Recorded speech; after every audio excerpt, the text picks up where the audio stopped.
Boa noite a todos, sejam bem-vindos.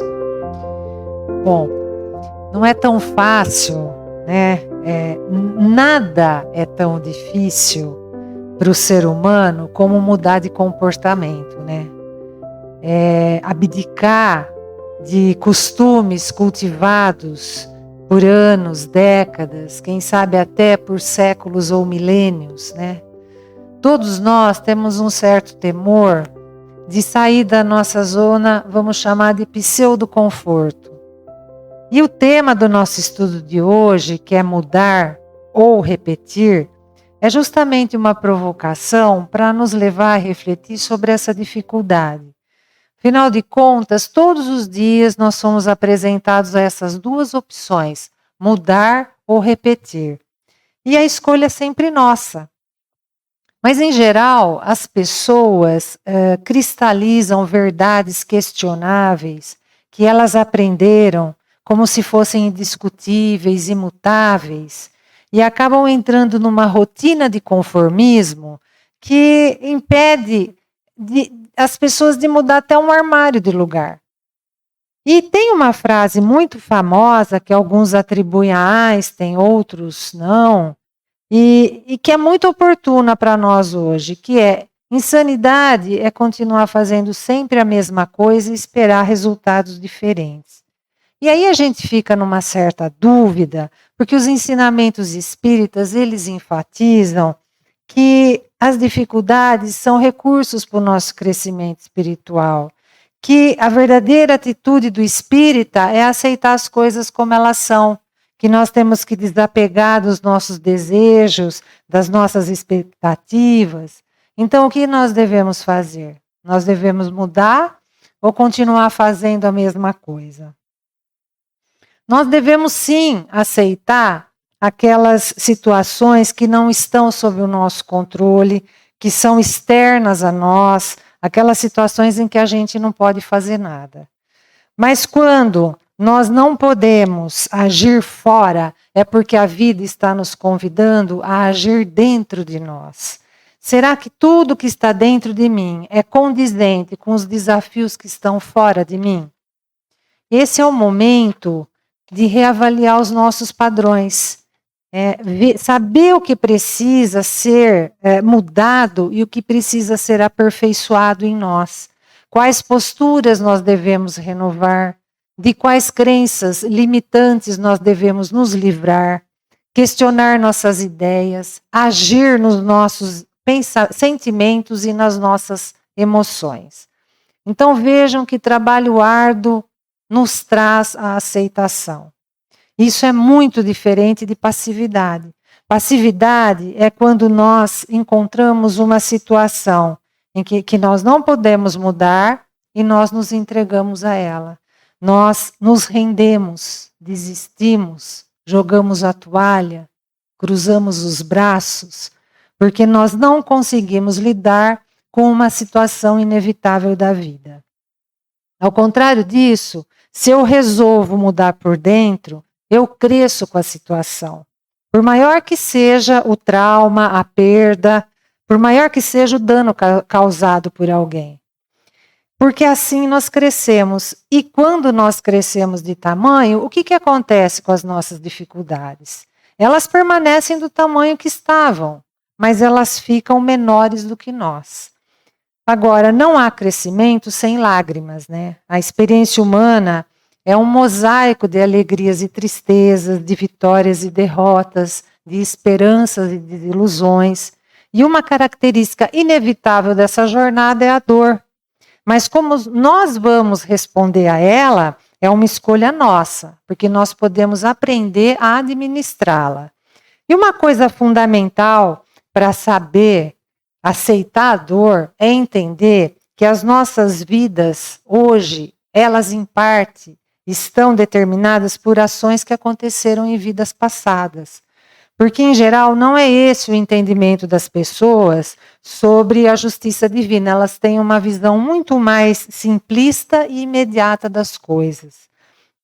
E para entender as leis da casualidade e do determinismo, como essas leis influenciam a nossa vida, nós vamos recorrer a uma conversa elevada sobre a dor que André Luiz e Hilário tiveram com o ministro Sânzio, que está no livro Ação e Reação, no capítulo 7, chamado Conversação Preciosa. E André Luiz começa essa conversa pedindo para que Sânzio fale sobre o karma. E ele diz: o karma, expressão vulgarizada entre os hindus, que em sânscrito quer dizer ação, a rigor designa causa e efeito, de vez que toda ação ou movimento deriva de causa ou impulsos anteriores. Para nós, expressará a conta de cada um, englobando os créditos e os débitos que em particular nos digam respeito. Por isso mesmo, a conta dessa natureza, não apenas catalogando e definindo individualidades, mas também povos e raças, estados e instituições. Então, o karma não é uma palavra de origem espírita. Antes de Kardec codificar a doutrina espírita, lá em 1857, essa palavra já estava popularizada entre os hindus para abordar um conceito que no espiritismo corresponde à lei de causa e efeito, ou à lei da ação e reação, que inclusive dá nome a esse livro. A diferença é que enquanto a lei do karma é entendida pelos hindus como uma lei física em que tudo é fatalidade, a lei de causa e efeito é explicada pelo espiritismo como uma lei moral em que há uma forma do indivíduo progredir. E nesse capítulo, o ministro Sânzio descreve o karma como a conta de cada um, englobando nossos créditos e débitos, mas não só do indivíduo, também de povos e raças, estados e instituições. Por isso é que existem os resgates individuais e também os resgates coletivos, as desencarnações coletivas, acontecimentos que operam no coletivo, envolvendo um grupo de pessoas e até uma civilização inteira, que também responde por seus méritos e os seus deméritos. Então, nós vamos responder perante a lei divina pelas nossas responsabilidades individuais, e mesmo que nós não sejamos autoridades, nem políticos, nem grandes líderes, nós vamos responder também de acordo com o papel que cada um de nós tem no coletivo, pelos valores que compartilhamos, pelas posições que defendemos, pelas atitudes que nós assumimos ou deixamos os nossos governantes assumirem. Tudo que nós fizermos de mal ou bem, conosco, com o nosso semelhante e com o ambiente, nós vamos colher. Às vezes não nessa vida, mas na próxima reencarnação. E o ministro Sânzio segue explicando como essa conta de débitos e créditos é feita. Se no círculo das atividades terrenas, qualquer organização precisa estabelecer um regime de contas para basear as tarefas que lhe falem a responsabilidade, a casa de Deus, que é o todo o universo, não viveria igualmente sem ordem. A administração divina, por isso mesmo, dispõe de sábios departamentos para relacionar, conservar, comandar e engrandecer a vida cósmica. Então, há uma hierarquia, espiritual que faz a contabilidade das nossas ações, que acompanha as ações do indivíduo, onde quer que ele esteja, seja nos planos superiores, onde há merecimento, seja nos planos inferiores, onde há necessidade de resgate. O problema é que as religiões tradicionais, elas sempre passaram uma ideia de justiça divina como temor a Deus. Então, aqueles que serão salvos e os que não serão, os eleitos e os excluídos, o céu e o inferno. E isso desperta nas pessoas a crença que as dificuldades são um castigo de Deus. E também tem aquelas pessoas que elas acham, entendem que tudo o que acontece, elas não têm nenhum entendimento do mundo espiritual. Então elas pensam que tudo o que acontece é sorte ou azar. Sorte daquela família que teve um filho saudável, coitada daquela família que teve um filho doente. E o fato é que hoje nós já estamos construindo a nossa vida futura. Se eu estiver prejudicando alguém, esse alguém poderá nascer na próxima reencarnação como meu filho, porque vai ser um resgate. E a doutrina espírita, ela vem trazer luz para essa questão, porque ela nos explica que quando o espírito chega no plano espiritual, depois que ele se arrepende, se ele já tiver um bom nível evolutivo, ele vai entender os seus erros e ele vai sentir uma dor moral intensa. Tudo vem à tona, porque ele não tem mais o corpo físico para camuflar ou influenciar os seus pensamentos. Então, como consequência, ele pede uma nova reencarnação para se purificar. E aí que entra o karma, a lei de causa e efeito, a expiação e o resgate das dívidas.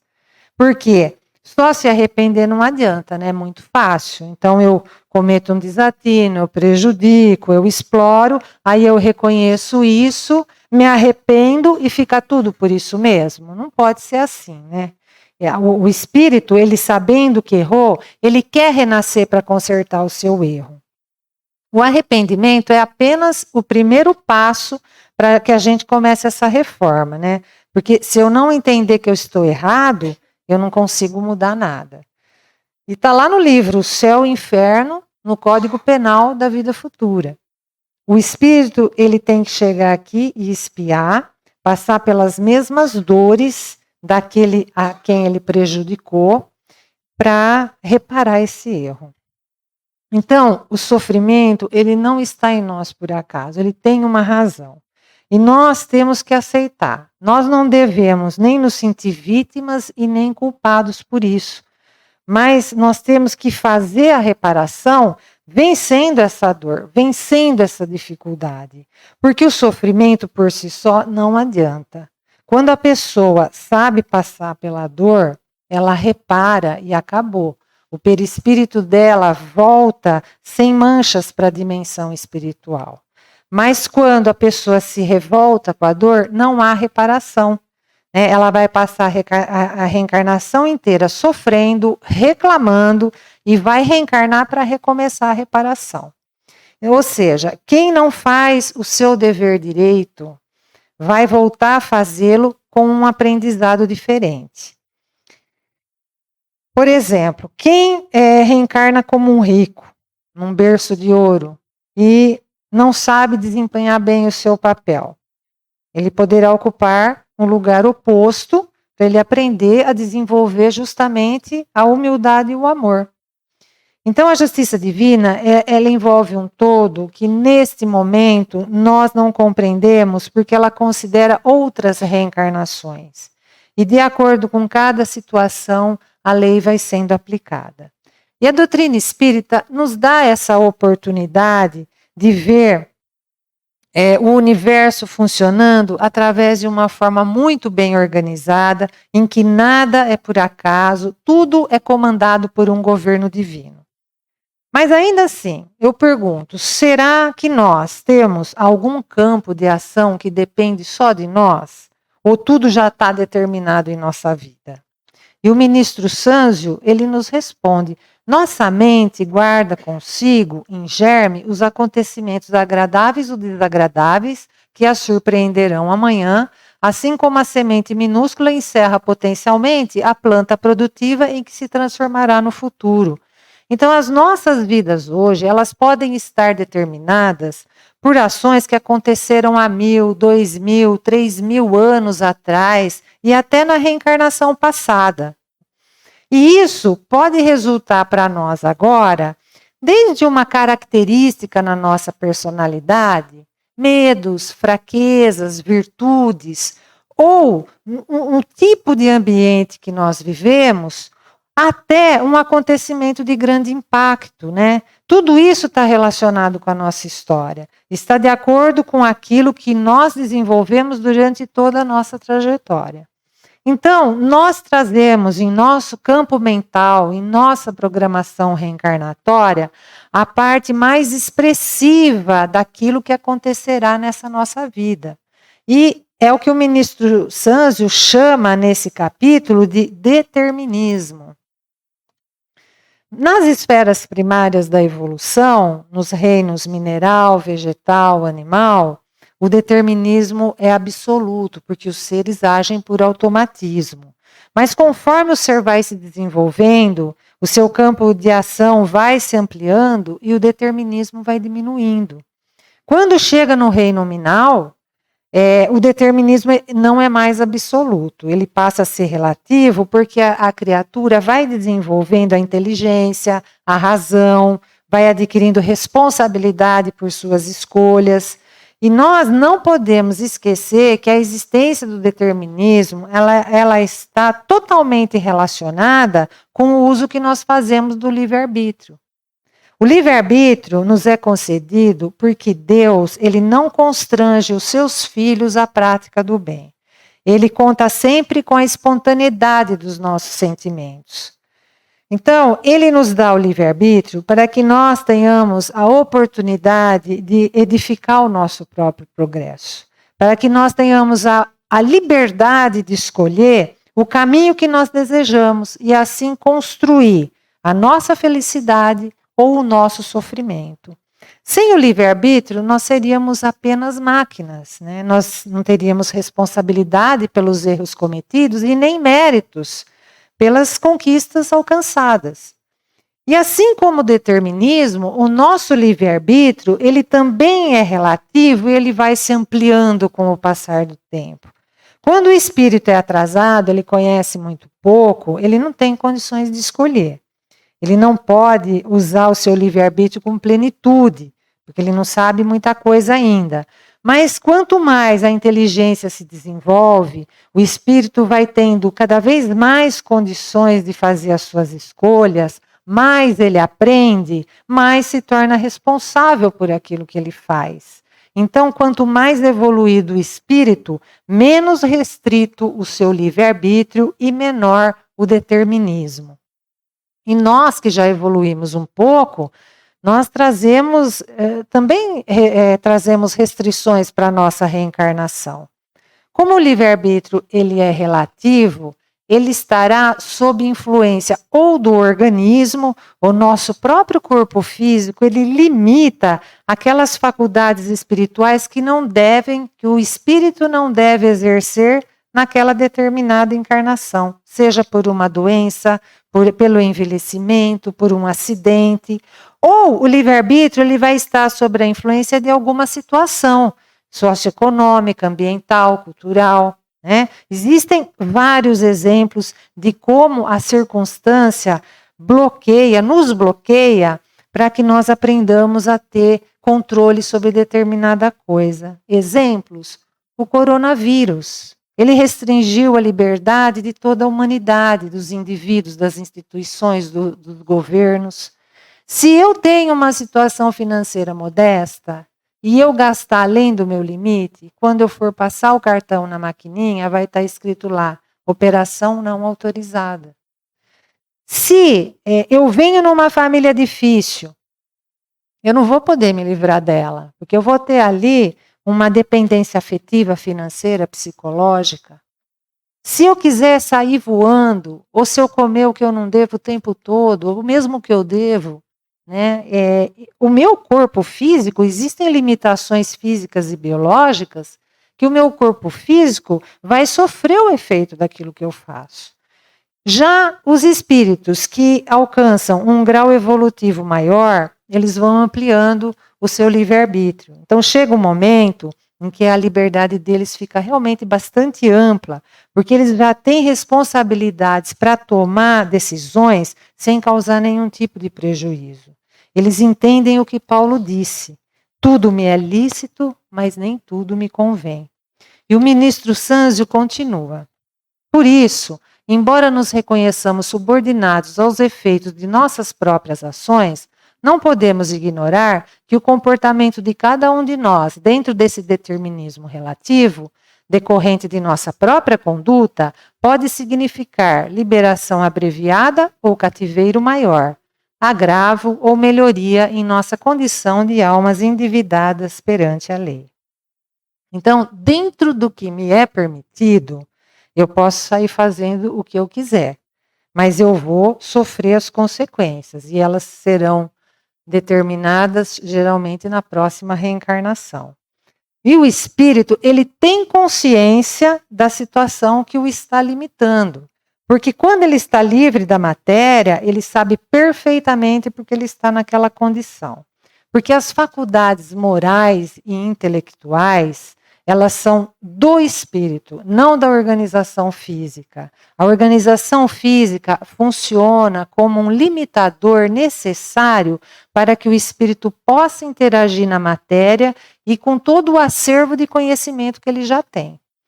É por isso que essa restrição do livre-arbítrio, como disse o ministro Sanzio nessa frase, ela pode tanto significar um agravamento como uma melhoria desses espíritos endividados perante a lei. Ela pode acelerar ou retardar o processo evolutivo. Vai depender do quê? Das escolhas que esses espíritos farão, mesmo estando numa posição expiatória, mesmo estando numa restrição extrema. E aqui no capítulo 7, Sanzio dá um exemplo de um criminoso, que ele conta que mesmo estando dentro de uma penitenciária, ele tem a oportunidade de usar o seu livre-arbítrio restrito para se desenvolver. Ele pode ajudar os companheiros a acatar as regras, melhorar aquela comunidade. Até mesmo alguém com limitações físicas, quase num estado vegetativo, pode usar o mínimo de consciência que tem para se resignar ou para se revoltar. Então, nós não somos absolutamente livres, né? Como nós estamos vendo, os fatores sociais, o corpo, até as influências espirituais que nós atraímos com a nossa vibração interferem. Mas nós fazemos escolhas a partir dessas interferências. Então, não importa onde nós estamos, o livre-arbítrio é uma concessão divina e mesmo com todas as suas restrições, nós podemos fazer escolhas a favor do nosso progresso espiritual. Vamos ver como o ministro Sanzio define para nós o que é bem e o que é mal. Porque é difícil para a gente fazer a escolha certa, porque o nosso conceito de bem e mal é equivocado. Vamos ver o que ele fala para nós. O bem é o progresso e a felicidade, a segurança e a justiça para todos os nossos semelhantes e para todas as criaturas da nossa estrada. E o mal será sempre representado por aquela triste vocação do bem unicamente para nós mesmos. Então, o sentido de justiça, ele está presente em todo ser consciente. E por que as pessoas querem o bem unicamente para elas? Porque nós temos dificuldade de assumir aquilo que é correto, porque às vezes isso é desconfortável, contraria os nossos interesses próprios. E aí cada um acaba entendendo a justiça divina como aquilo que é mais conveniente para si. Se eu gosto de dirigir rápido e eu saio acelerando o meu carro, eu vou colocar em risco a vida de todo mundo. Então, eu estou colocando os meus interesses acima dos interesses do coletivo. Quando eu deveria fazer o quê? Abrir mão do meu prazer pessoal em benefício do equilíbrio do coletivo. Então, eu não posso lesar a sociedade por causa dos meus próprios interesses. Agora, também tem muita gente que se acha contra o mal que ainda não foi experimentada. Então, por exemplo, eu sou contra a corrupção, né? Mas será que se eu for colocado na frente de uma oportunidade de ganhar ilicitamente muito dinheiro, será que eu vou conseguir resistir? Ou eu acho que isso é só errado para os outros? Então, não importa a situação, nós temos sempre que respeitar o direito do semelhante. E não adianta não fazer o mal com medo das consequências. Nós devemos deixar de fazer o mal pela compreensão que ele não deve ser feito, porque nós aprendemos a ser caridosos e solidários. E devemos ter sempre a preocupação de seguir a nossa consciência, porque é a ela que nós vamos responder. É ela que vai nos acompanhar sempre, pela eternidade, porque nós somos imortais. E a consciência é um atributo do Espírito. É a nossa consciência que vai conosco. Jesus, há 2000 anos, ele nos deixou um roteiro bem seguro para isso, né? não querer para os outros o que não queremos para nós. Isso por si só já resolveria todos os problemas da humanidade. E o ministro Sanzio continua: da justiça ninguém fugirá. Assim é que, se claudicamos nessa ou naquela experiência indispensável à conquista da luz que o Supremo Senhor nos reserva, é necessário nos adaptemos à justa recapitulação das experiências frustradas, utilizando os patrimônios do tempo.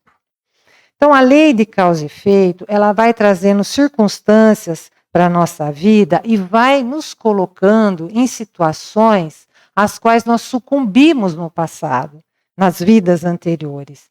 Essas situações acontecem para que nós possamos provar se dessa vez nós vamos conseguir enfrentar aquela determinada dificuldade. Vai testar o nosso caráter e os nossos valores.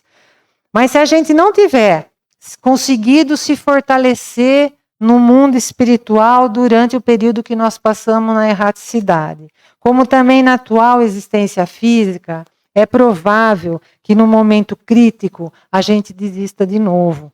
Por isso que na infância, a infância é o momento em que os pais devem se dedicar para passar valores morais para os filhos, porque essa fase é um repouso para o espírito. Ele está mais receptivo às impressões que ele recebe. Na adolescência, o espírito vai despertar e ele começa a retomar a sua natureza, e é por isso que os conflitos são grandes. Mas tendo recebido da família uma boa influência na formação do seu caráter, o espírito terá uma carga atual de conhecimento muito boa para fazer frente àquela que ele já traz e àquela que o meio ambiente está oferecendo para ele. Então o ministro Sanzio, ele dá um exemplo extremo nesse capítulo, de uma pessoa que se suicida. E ele explica que essa pessoa, esse espírito, ele vai levar consigo em sua mente os dramas que o fizeram optar por essa fuga. Quando reencarnar, vai trazer como prova resistir ao convite ao suicídio. E quando essa pessoa chegar na mesma idade em que ela cometeu o suicídio na encarnação anterior, ela vai se deparar com uma situação que pode ser um fracasso de um negócio, um fracasso afetivo, que vai despertar na sua mente o quadro do suicídio. Se essa pessoa, até esse momento, não tiver adquirido bons valores, estudando, praticando a fraternidade, praticando o bem, se ela não tiver conquistado recursos para superar essa crise, que será inevitável, vai ser muito difícil para ela escapar ao suicídio novamente. E para vencer as nossas provas durante a erraticidade, a gente pode pedir ou aceitar restrições que vão nos ajudar a evitar uma nova queda. Então nós escolhemos as experiências, mas nós impomos a nós algumas limitações. E ao aceitar isso, essas restrições, nós sanamos mais rapidamente os nossos débitos. Então aquele que, por exemplo, que vai ter muitas facilidades materiais, ele pode optar por restrições físicas ou por restrições na saúde para evitar que essas facilidades sejam motivos de uma nova queda. Ou também nós pedimos para que essa restrição venha caso nós não estejamos conseguindo nos manter no plano original. Se eu começar a cair, vem a restrição. Tem um caso que ilustra bem essa questão, que é uma mãe que procura o Chico Xavier, questionando porque o seu filho, que não tinha 2 braços, teve um problema de saúde que o obrigaria a amputar as 2 pernas. E Emmanuel explica para o Chico que aquele espírito foi um suicida no passado e ele optou por perder os braços nessa encarnação para evitar que cometesse suicídio novamente. Só que a tentação do suicídio estava tão grande que aquele jovem estava pensando em se jogar. E aí então veio uma doença para lhe tirar as pernas. É claro que esse é um exemplo extremo, mas a gente entende que as restrições existem para que o espírito tenha recursos de evitar cair nas mesmas tentações. Então, sob certos aspectos, todos somos iguais. Todos padecemos dores, todos experimentamos sofrimentos, todos envelhecemos. Alguns dramas da vida humana são universais, ninguém escapa disso. Todos vamos enfrentar tempestades, mas nós somos diferentes na forma de agir. Algumas pessoas, elas têm uma capacidade de resistir às decepções e elas reconstroem a vida sem ficar culpando ninguém. Dispõe de recursos íntimos que fazem com que ela resolva suas dificuldades e siga adiante.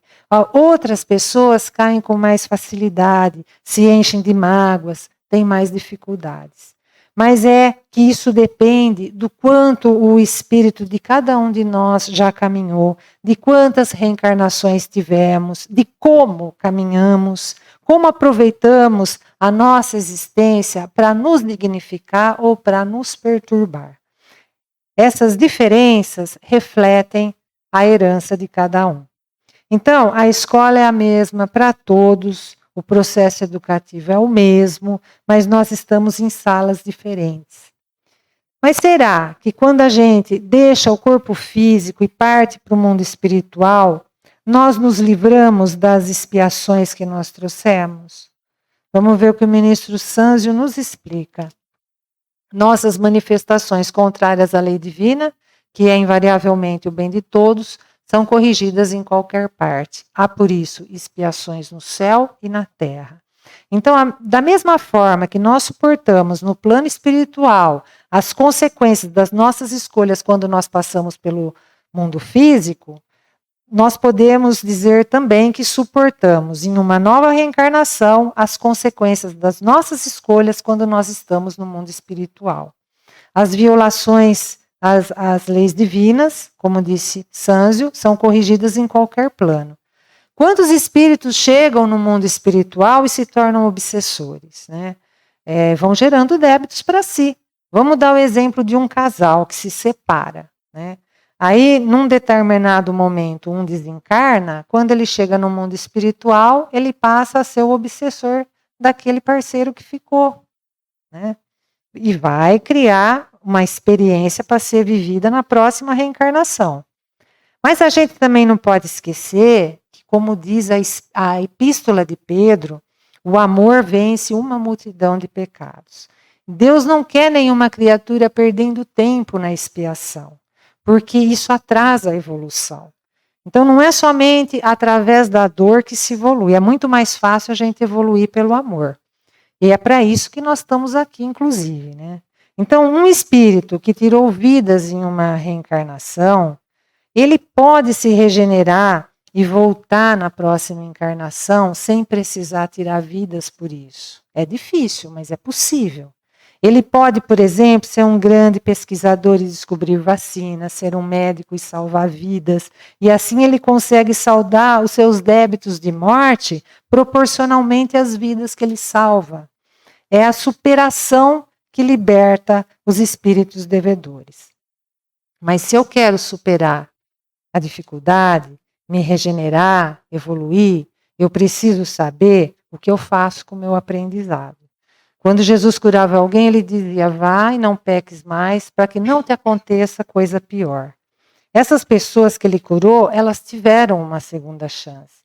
E é o que a gente faz com a segunda chance que a gente recebe que é importante. Então, para concluir,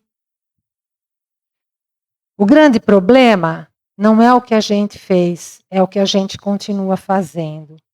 E a principal lição que o estudo de hoje nos traz é que o karma, as expiações, os resgates aos quais nós estamos determinados, eles não podem ser uma desculpa para o nosso comodismo.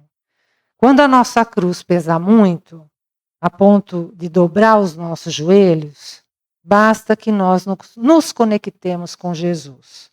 E Ele virá para carregá-la nos seus ombros, não afastando de nós a nossa dor, mas nos dando fôlego para respirar. Que o Mestre nos abençoe. Que assim seja. Vamos para a segunda parte. Só agradecer.